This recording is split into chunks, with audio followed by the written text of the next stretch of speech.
je ne vais pas mettre des plumes sur mon chapeau, mais si Thomas m'a appelé aujourd'hui, c'est parce qu'il a pensé que j'avais une bonne nouvelle à vous apporter. Et la bonne nouvelle, c'est quelque chose qui peut vous utiliser. En effet, j'ai écrit avec mon co-auteur Guillaume Cravero un livre qui s'appelle La créative attitude. Attention, c'est pour inspirer, motiver, collaborer et innover en entreprise. Un vaste programme. Alors moi, j'ai beaucoup entendu des mots de votre bouche qui parlaient de ça, c'est-à-dire de cette envie d'innover, de créer, de vos valeurs aussi. J'ai beaucoup entendu et c'est vrai que je partage énormément. Je suis très contente d'être en contact des femmes et d'hommes de cette association et j'espère vous inspirer avec cet ouvrage. Alors juste vous dire, donc cet ouvrage chez Duno, nous avons eu la chance d'avoir la préface de Louis Schweitzer, juste pour vous donner dire ce qu'il dit, créative attitude comble une lacune majeure de la réflexion et de la littérature managériale. Il le fait d'une manière originale, créative et concrète. Il dit, je suis convaincu qu'il n'y a pas de responsable d'entreprise, grande ou moyenne, qui ne trouve matière à réflexion, action et à progrès. C'est lui qui le dit, c'est pas moi. Donc alors, maintenant, qu'est-ce qu'il y a dans ce livre? Je vais vous l'expliquer dans un instant. Mais juste avant, je voulais vous proposer de faire une petite expérience, d'abord inspirante. Est-ce que vous pouvez tous vous lever? Parce que bon, là, on est assis, on a entendu des paroles merveilleuses et beaucoup d'inspiration. Merci à la Tour Eiffel, moi ça m'a beaucoup inspiré. Alors, moi j'ai très envie d'abord de vous faire inspirer, parce que, est-ce que vous êtes d'accord si on fait une petite inspiration ensemble? Donc une inspiration qui se fait du ventre jusqu'à la cage thoracique. Donc vous allez me suivre. Donc l'inspiration, c'est très simple parce qu'on respire toute la journée, mais parfois on oublie, donc on bloque.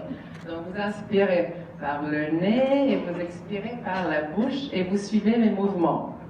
Comme ça.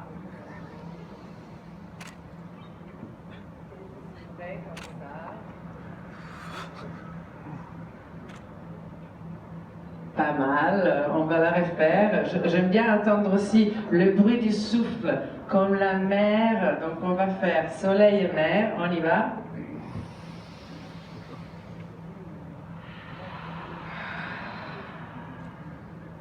C'est merveilleux. Et ensuite on va prendre le bras droit et on va faire un petit mouvement de réalignement. Ça c'est quelque chose que vous pourrez garder avec vous. Donc bras droit, suivez le mouvement.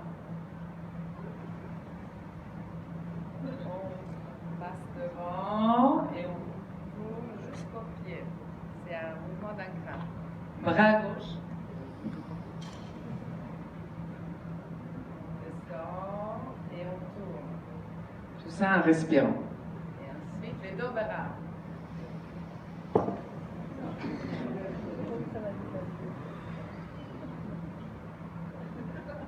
Voilà, merci beaucoup. Vous voyez, petit mouvement comme ça. C'est pour redonner de la vie, du souffle, de vivant, car en fait, avant toute créativité, il y a la vie qui est là. Alors Thomas, il m'a dit, ce serait génial que, bon, est-ce que tu veux pas leur faire un petit jeu créatif pour qu'ils expérimentent un peu? Je sens qu'il y a besoin de mouvement. Donc après la respiration, on a dit, passons à la prochaine étape. Alors combien de personnes ici pensent être créatifs? Quand même, merci. Donc, est-ce que je te dis que les autres ne sont pas créatifs? Bon, on va voir ça tout de suite. Donc, ce petit jeu qu'on va faire, ça dure quelques minutes, ça va vous remettre un peu d'appétit. C'est un jeu qui est appris dans les théâtres, ceux qui ont fait le cours Florent. Voilà, c'est un jeu qui s'appelle le jeu des miroirs. Alors, pourquoi ça va vous intéresser, vous, leaders et dirigeants? Car le jeu des miroirs, ça demande d'observer l'autre et de rentrer en empathie, en écoute. Alors ça se fait à deux. Donc choisissez bien votre binôme. On va faire la démonstration avec mon partenaire ici, et puis vous allez voir, je vais vous le faire à vous. Je vais demander à ma... Alors, donc il y a un miroir et une personne.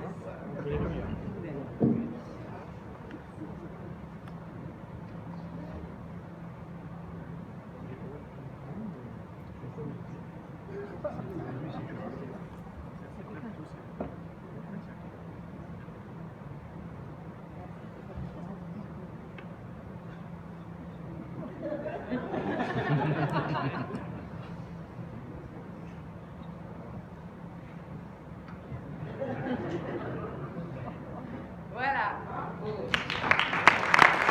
Bravo Thomas, tu m'impressionnes, de mieux en mieux. Donc, vous allez vous lever. Un duo, il faut un partenaire. Alors, décidez, premier mouvement, qui est le miroir, qui est la personne qui se regarde dans le miroir. Et donc, voilà. Vous êtes bien en face de votre miroir? Très bien. Tout le monde le fait, hein? Partenaire, alors voilà. Et il y en a qui commencent déjà très bien. Donc, commencez. Donc, celui qui est la personne, eh ben, il peut se coiffer, il peut se regarder. Et l'autre va suivre. Allez-y, voilà. Ça peut donner un rire et tant mieux, ça fait du bien. Très bien, ben, je vois qu'il y a des mouvements très créatifs qui se font. Beaucoup de concentration.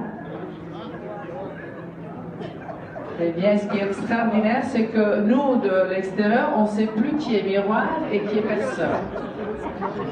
Et quand vous avez fini de jouer avec votre miroir, vous pouvez changer de posture, parce que bon, maintenant il faut essayer d'être aussi...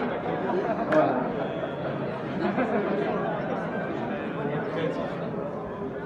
Ah, super, très beau, bravo, bravo.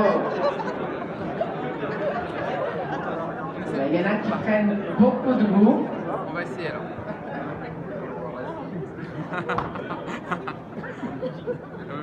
Bravo à tous. Est-ce que tout le monde a été miroir et personne? Bravo. Alors vous voyez, c'est pas compliqué d'inspirer un peu de créative attitude. La créative attitude, c'est comme son nom l'indique.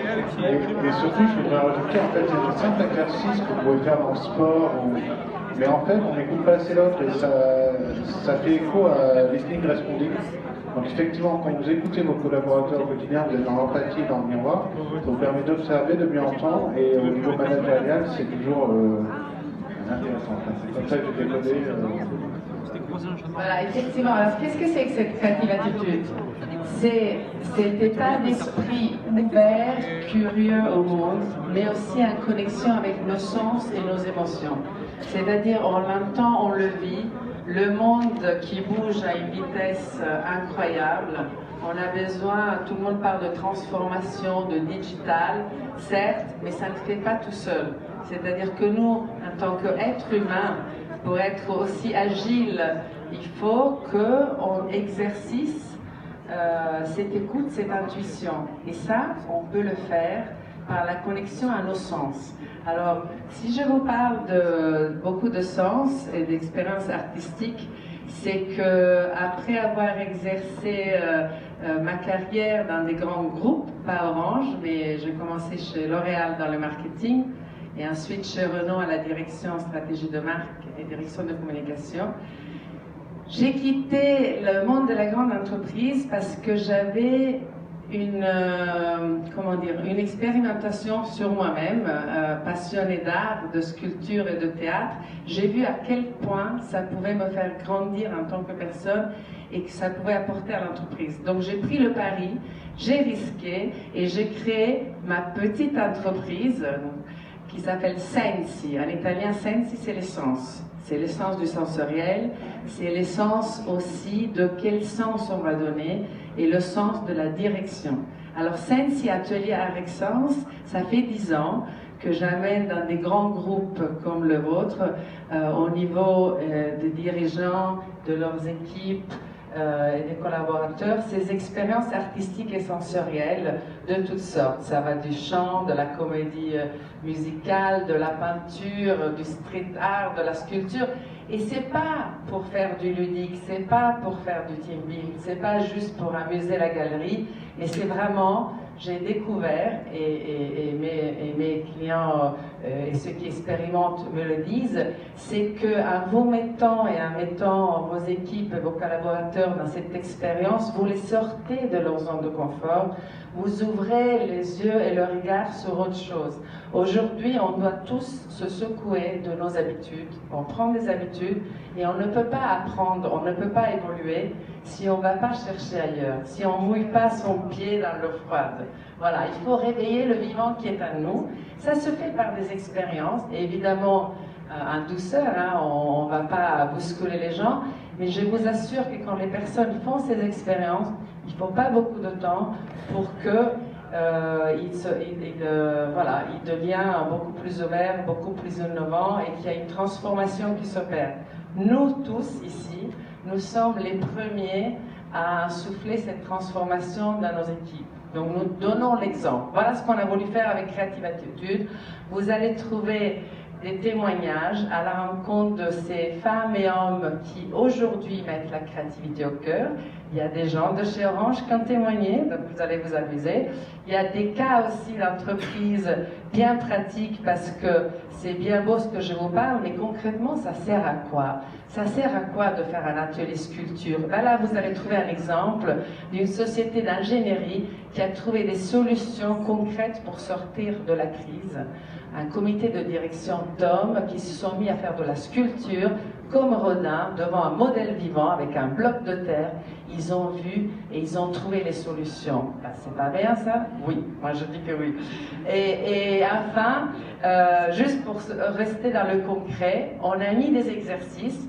Dès vos vacances de Noël et même avant, vous pouvez vous exercer, mettre la main à la pâte, il y en a pour tous les goûts, pas forcément des exercices artistiques, il y a des choses plus sportives et plus amusantes à faire en famille ou avec vos équipes. Et ensuite, parce que le beau dans le monde, c'est ce qui apporte aussi l'émerveillement, on a sollicité des artistes à faire des images, on a mis des chansons, on a mis des poésies, parce que c'est ça qui aujourd'hui nous fait vibrer et doit nous faire vibrer. Donc, en guise de salutation, je voulais vous lire une petite citation, si vous le permettez, et ça sera le mot de la fin, je crois. Alors, j'ai besoin de mes lunettes. Donc, open to the world, open to the spirit, open to the changing wind, open to touch. Open to nature, open to the world within, open to change, open to adventure, open to the new. Pour ceux qui l'ont reconnu, c'est une chanson des Waterboys, une chanson un peu rock. Moi je l'ai citée, mais je vous encourage à rester toujours open, ouvert. Et aussi je voulais vous souhaiter Happy Birthday.